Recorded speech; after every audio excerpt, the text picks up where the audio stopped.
Good morning, and thank you for coming. This past weekend was a dark weekend in Essex County in general. There were numerous events that were notable. You may not know, but there was an officer in Livingston, Brian Baker, who committed suicide. So we keep his family and that department in mind and in our prayers. Also, as you do know, there was a 2-year-old who fell 20 stories from a building on Elizabeth Avenue in Newark. Also a tragedy, and we keep his family in mind as well. And third, there was a horrific shooting that occurred Saturday evening at approximately 7 p.m. in Newark. Police received a report of multiple shots fired in the area of the 300 block on Chancellor Avenue in Newark's South Ward. 5 individuals were struck, 2 were killed and pronounced at the scene. They are identified as a 10-year-old Jordan Garcia and 21-year-old Kaya May Scott. 3 other individuals were injured. There's an 11-year-old boy whose name is being withheld. He was the 10-year-old's brother, and he is in stable condition. There's a 19-year-old, Massey Rogers, who is in critical condition, and a 60-year-old, Shepard Miller, who is in stable condition. Those victims are all at University Hospital. Now, our investigators are still canvassing and reviewing all videos and looking for all evidence at the scene. As you can tell, this is an active and ongoing investigation, and one which is extremely critical in that particularly critical time right now. These type of serious events are always disturbing, but this shooting, you need to know, is against the trend of downward crime nationally, statewide, and especially here in Essex County, and particularly here in the city of Newark. The stats say that homicides have decreased from the year 2022, a total of 81, down to this year, where at this point in November, there are 38 homicides. So if we extrapolate that out for the rest of the year, that's more than still a 50% decrease in terms of homicides in the city of Newark. And obviously, from a violent crime standpoint, that trend continues throughout as well. So this makes the events of this weekend particularly vexing and particularly difficult, and why we are not wasting or not withholding any resources. Everything is being utilized to try to get to the bottom of this as quickly as possible, bring these perpetrators to justice.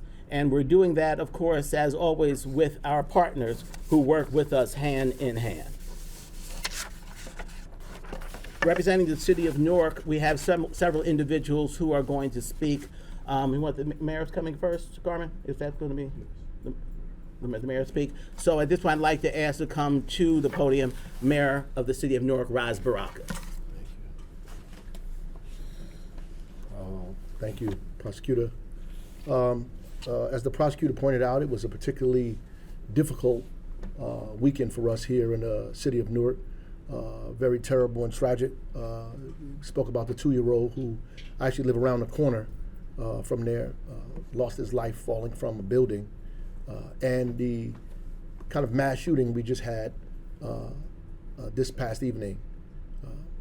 Unfortunately, I was at the hospital that evening, and I unfortunately, because of the level of sadness and grief, that the family showed at the hospital and everybody in the community was overwhelming. And then this morning, I just left Chancellor Avenue School with the Office of Violence Prevention and a couple of community groups. Just want to thank all of the community groups who showed up at Chancellor Avenue School, maybe 20 to 30 people in there helping console not just children but adults as well, and providing them social services at the same time. But watching kids come out of the classroom crying was very difficult for me. Very, very difficult as a father, as a man in this city, and very difficult as the mayor. As the prosecutor pointed out, we've been working tirelessly and endlessly to make sure Violence is reduced in the city. But these incidents make it clear that there's a lot more work to be done. There are too many guns on the street. Folks have too much access to guns in our communities. And we absolutely positively have to do something about that, making sure guns are not in the hands of people who don't need them or shouldn't have them. And they should not proliferate our streets in a community where people get their hands on a gun like that. I want to end by telling the perpetrators that the best thing for them to do is to turn themselves in immediately. The entire community is on alert. All of our partners, from the federal partners to state to the city, the local partners, are involved in this. All of our community groups and churches and religious institutions, all of our neighbors and family members who we've been talking to throughout the weekend, everybody is clear on what needs to happen, that these perpetrators need to turn themselves in immediately. Before the sun goes down tonight would be preferable that you turn yourselves in as soon as possible. There is nothing that you can say or do that would justify a 10-year-old losing their life. The mother, whose two of her sons were shot on that scene, by God's grace, one is still alive, and those doctors. We are asking, in fact, we are demanding that you turn yourself in immediately, because the community is on alert and on lookout, and will make sure that justice is done in this community. Thank you. Thank you, Mr. Mayor. Our partners in this, as the mayor indicated, our federal, state, local partners have been extremely impactful over the years. That's what's helped contribute, and primarily responsible for contributing to this downward trend. Our primary partner on all this is always the Newark Police Division, and they are headed by our next speaker, Director Manny Miranda. Good morning, all. My name is Emmanuel Miranda. I'm the Public Safety Director in the City of Newark. I echo the sentiments of the mayor. This is not okay. This will never be okay. This is not normal. It will never be normal. That night was a very tragic night. My heart, condolences go out to the families of the shooting, of the homicide victims. To hear the yelling and the wailing of those mothers in the hospital is something that I will never forget. It was a tough time. The mayor, the prosecutor, the chief and I were there consoling the family. I have promised the families that we will not rest until these suspects are brought to justice. We have every federal partner that has reached out. The state police colonel has reached out, Pat Callahan. They are all willing to assist with this investigation. They are providing manpower. They are providing every technology that's available to us. We will not rest until these suspects are in custody. We plea out to the community. Please step up. Say something. You know something. Say something. It has to be somebody's family member, somebody's friend. Say something. We need your help. The mayor constantly repeats this almost at every graduation. There can't be no public safety without the public. So we need the public to step up and do the right thing and turn these people in to justice. We want to thank all our federal partners, our state partners, especially the Homicide Task Force that have been working nonstop since this time happened. So we want to thank you, and we'll continue with our partnership. Thank you very much. I wasn't prepared to speak in Spanish. Buenas tardes, soy el director de la seguridad pública de aquí de la ciudad de Newark. Estamos lamentando mucho lo que ocurrió el sábado, el 12 de noviembre, que 5 personas las 5 personas fueron disparados. Tenemos 2 homicidios, un niño que tiene 10 años y otra joven que tiene 21 años. Necesitamos la ayuda de la comunidad para traer estos sospechosos a juicio, a la justicia. Necesitamos su ayuda. Estamos trabajando con el fiscal de Essex County. Estamos trabajando con nuestros compañeros en el FBI y also con el ATF, que lo están ayudando con la investigación. Necesitamos su ayuda para traer estos sospechosos a la justicia. Gracias. Thank you. Don't ask me to do the same thing, please. And last but not least, we talked about our partners. No closer partner than here in Essex County. The Sheriff's Office we've worked in lockstep throughout on every endeavor. As you know, we've got used to be a new, now he's certainly a veteran at this point, Sheriff Amir Jones is going to come and speak, because while our plea is to have the public get involved, because you're seeing something and saying something is so important, sometimes you need a little bit more incentive, and we're blessed to be able to offer that at this point. Sheriff Jones. Good morning. Thank you, Prosecutor. First and foremost, my heart is with the victims recovering in the hospital, also with the families of the 10-year-old child and the 21-year-old woman who's lost her life. What happened to them was beyond tragic. It is brutal. It is senseless. It is an attack on everything that this county and this city stand for. Their families are living through hell, and they deserve justice without delay, and they will get it. Now, to the individuals, what you did was cowardly, heartless, and unforgivable. You shattered families and shook an entire city. You proved nothing but your own weakness. So hear me clearly. We are coming. There is no hiding. There is no running. There is nothing that will change what's coming.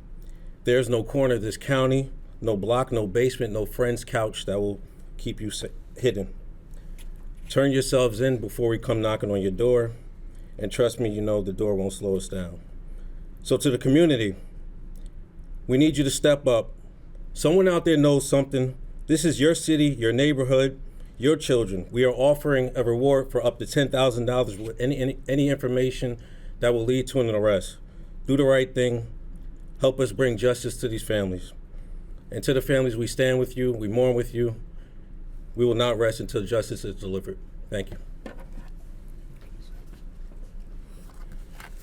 So the $10,000 reward offered by the Sheriff's Department is certainly going to be helpful, and hopefully getting some information that is going to be made available.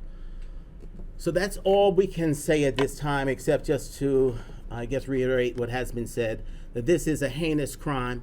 It is something that's against the trend. The individuals involved know what they did.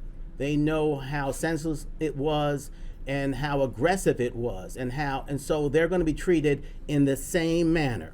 That's how we're coming for you, in a very aggressive, very direct manner. This is against the trend, and this is something that won't be tolerated by law enforcement anywhere, but especially here in Essex County. We're going to continue to do everything we can do to try on our end to make things better. The City of Newark has done a great job. The Office of Violence Prevention is here, and they have been instrumental in terms of creating a better nexus in the community. The Newark Police Division, as well as our partners, have done a great job just making sure that we get intel and arrest the right individuals. And so eventually we're going to come down to the real problem, which is too many guns on the street. So at that particular point, but we're going to exhaust every other resource till we get to that point. We've shown great improvement, as I've indicated, and the numbers indicate so far, and we're not going to rest until we get down to a zero sum with regard to this. So that's all we can say at this point. As I said, it's continuing investigation. So we will take a few questions if you have any. Yes, Prosecutor, you said you have surveillance video. Can you elaborate on what that is? Other than the fact that we have video, that's how these cases often are cracked.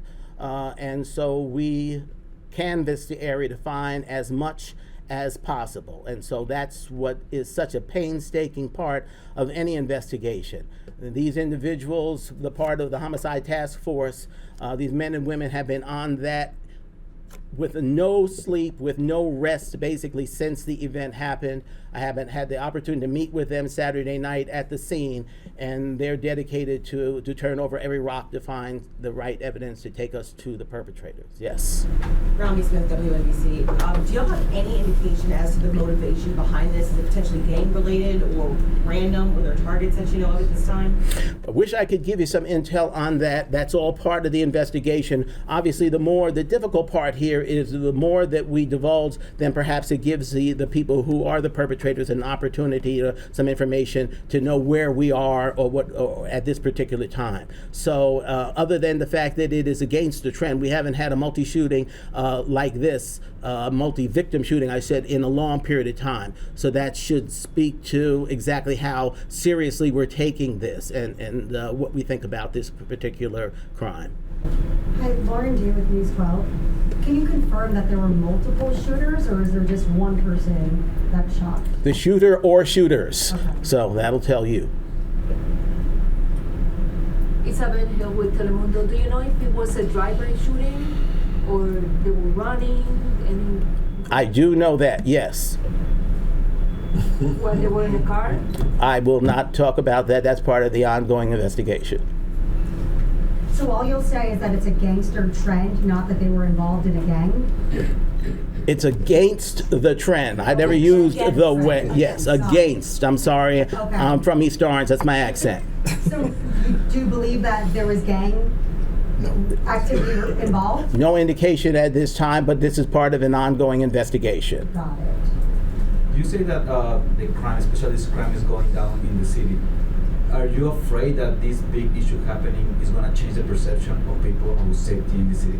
Always. I mean, I'm sure anybody who knows the history of urban America is you make 2 steps forward or 1 step back, or sometimes 1 step forward, 2 steps back. So there are always detractors who want to take one isolated incident and make it into a trend or something that is just not true. The facts speak for themselves, and that's where the numbers have gone over a multiple year period of time. So that is what makes our concentration on this particular crime so much more important, and why we're going to be as vigilant as we can. Can you speak about the victims? Were they bystanders or were they involved in this? They were a group of individuals there. All I can say, there was a group of individuals congregated in one particular location. Okay, thank you. Thank you very much.